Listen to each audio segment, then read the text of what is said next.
नमस्कार दोस्तों, स्वागत है आपका हमारे YouTube channel Satyaveer Verma PCS pointer में। दोस्तों, जैसा कि आप जानते हो कि मैं आपके लिए कंटिन्यू एक वर्ल्ड ज्योग्राफी की सीरीज़ लेकर आ रहा हूँ, जिसमें मैंने आपको अफ्रीका बता दिया था। अफ्रीका के बाद एशिया का जो है मुझे बताना था, तो वो एशिया को मैं लेके आया हूँ। और एशिया में जो पार्ट हैं वो सारे डिवाइड करके कई भागों में मैंने बनाया है उसको।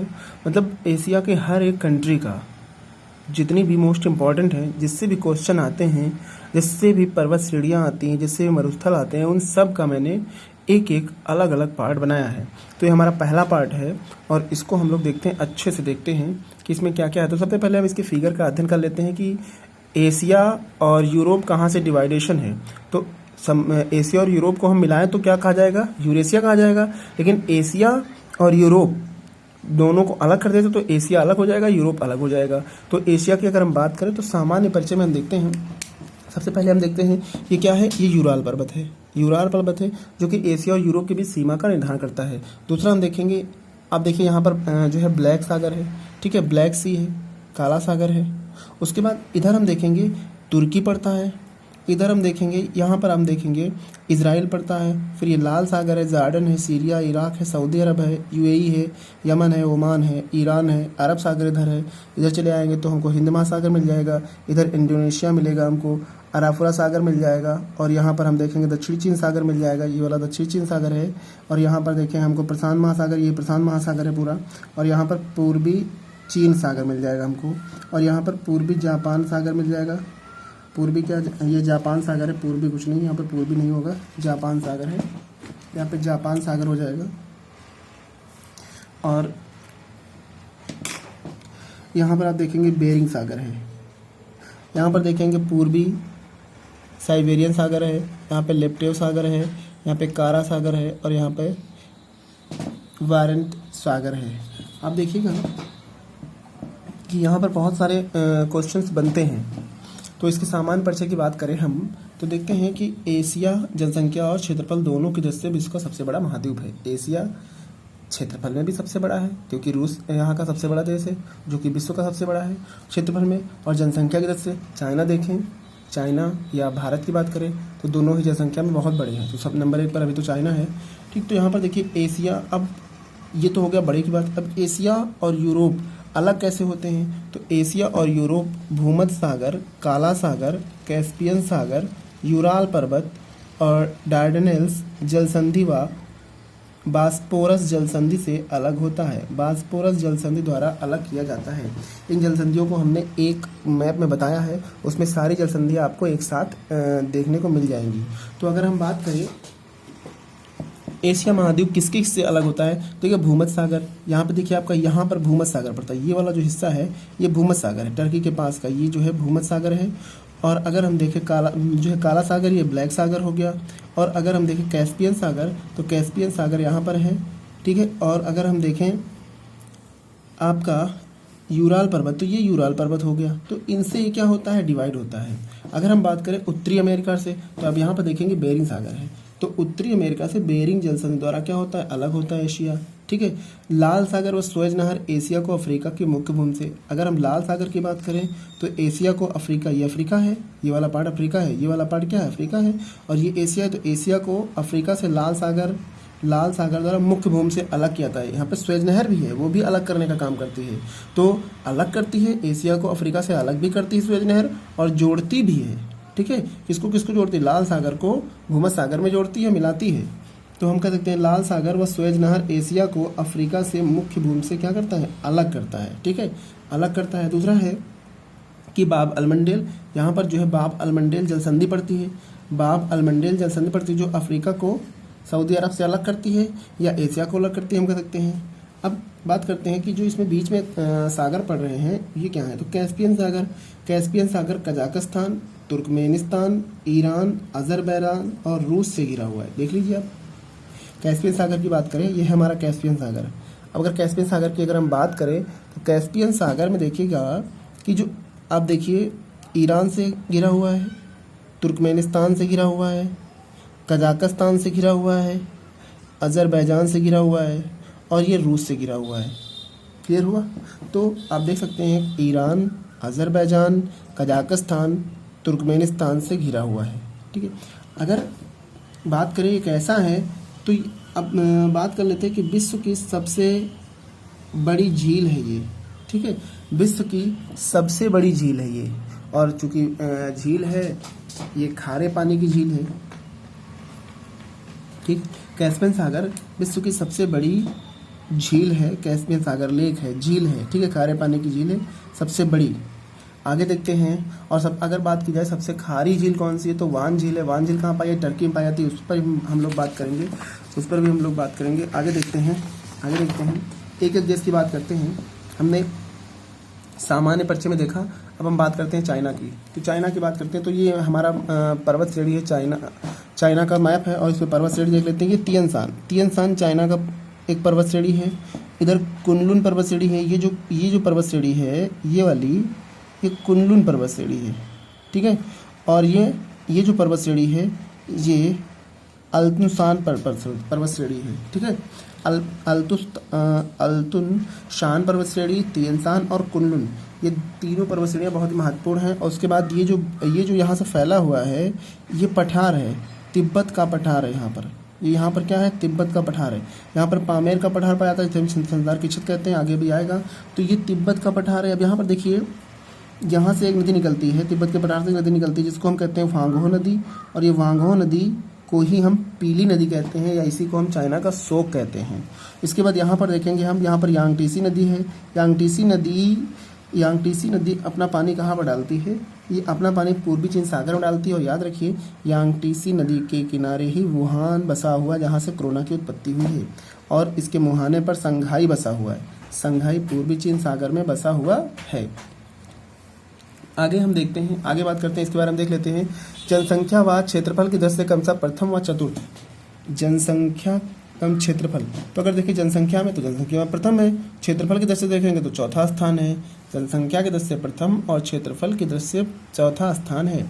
चीन, उत्तर में मंगोलिया। अब देखिए उत्तर में किससे? मंगोलिया से घिरा हुआ है, व रूस से घिरा हुआ है। मंगोलिया व रूस से घिरा हुआ है, ये रूस है घिरा हुआ है। गोबी मरुस्थल एक ठंडा मरुस्थल है जो कि चीन व मंगोलिया में फैला हुआ है। अब गोबी मरुस्थल ये चीन और मंगोलिया में फैला हुआ है, ये गोबी मरुस्थल है, और गोबी मरुस्थल ठंडा मरुस्थल है, क्योंकि साइबेरियाई पौने क्या करते हैं यहाँ पर? साइबेरियाई पौने यहाँ पर ठंडा जो है ठंडी पौने होती है यहाँ पर आती, तो एक ठंड के कारण यहाँ की नमी को सोख कर ये मरुस्थल का निर्माण करती हैं। तो ये जो मरुस्थल है, गोबी मरुस्थल, एक ठंडा मरुस्थल है। और आगे देखते हैं, जुगारियन बेसिन चीन के पश्चिम में स्थित मध्य एशिया का सबसे बड़ा प्रवेश द्वार कहलाता है। भाई यहाँ पर ये जुगारियन बेसिन यहाँ पर स्थित है, और ये जो है आपका क्या कहलाता है? ये जुगारियन बेसिन यहाँ पर स्थित है, और इसी को हम लोग क्या बोलते हैं? इसी को हम लोग मध्य एशिया का प्रवेश द्वार कहते हैं। चाइना के पश्चिम में स्थित है, भाई चाइना के पश्चिम में स्थित है, और मध्य एशिया का क्या कहलाता है? प्रवेश द्वार कहलाता है। तो अगर आपसे क्वेश्चन पूछा जाए मध्य एशिया का प्रवेश द्वार किसे कहते हैं, तो मध्य एशिया का प्रवेश द्वार जुगारिन बेसिन को कहते हैं। आगे देखते हैं, चीन में बालू के बने टीले पौनीकृत लोआस के मैदान पाए जाते हैं। चीन में जो बालू के टीले होते हैं वो पौनीकृत क्रिया द्वारा या पौन के द्वारा लाए जाते हैं, और इन्हीं को हम लोआस का मैदान कहते हैं।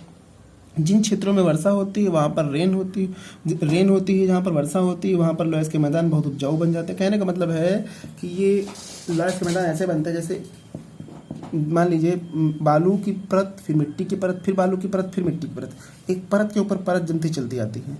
और इसी पर जब बारिश हो जाती है तो जिन क्षेत्रों में बारिश होती है वहाँ पर ये परत जो है मतलब कस के एक मतलब कठोर टाइप में बन जाती है, और उसी मैदान को हम लोग उपजाऊ मान लेते हैं, वहाँ पर खेती की जाती है। लेकिन जिन क्षेत्रों में पानी नहीं हो पाता है वहाँ पर ये क्या है? ये टीले के रूप में हो जाते हैं, तो लोएस के मैदान कहलाते हैं। ठीक है, जिन क्षेत्रों में ये मरुस्थल बन जाते हैं और जिन क्षेत्रों में नहीं होता वहाँ, जिन क्षेत्रों में वर्षा होती है वहाँ पर ये उपजाऊ बन जाते हैं। आगे हम देखते हैं, अभी मैंने बताया चीन का शोक सैरो कही जाने वाली वांगहो नदी लोएस के पठारी भाग से होकर बहती है। लोएस के पठारी भाग से, ये आपका देख लीजिए तिब्बत के पठार से निकलती है, यही लोएस का पठारी भाग है और यहाँ से होकर बहती है ये। चीन की जलवायु शीतोष्ण मानसूनी प्रकार की है। चीन की जलवायु कैसी है? शीतोष्ण है, ठंडी है और मानसूनी है। ठीक है, मानसून में आती है अधिकतम। अधिकांशता या वर्षा ग्रीष्म ऋतु में करती है। अधिकांशता या वर्षा कब करती है? ग्रीष्म ऋतु में करती है। यहाँ के आगे देखते हैं, यांगटीसी नदी चाय एवं कपास के उत्पादन होता है। यांगटीसी नदी की घाटी में, यांगटीसी नदी घाटी में क्या होता है?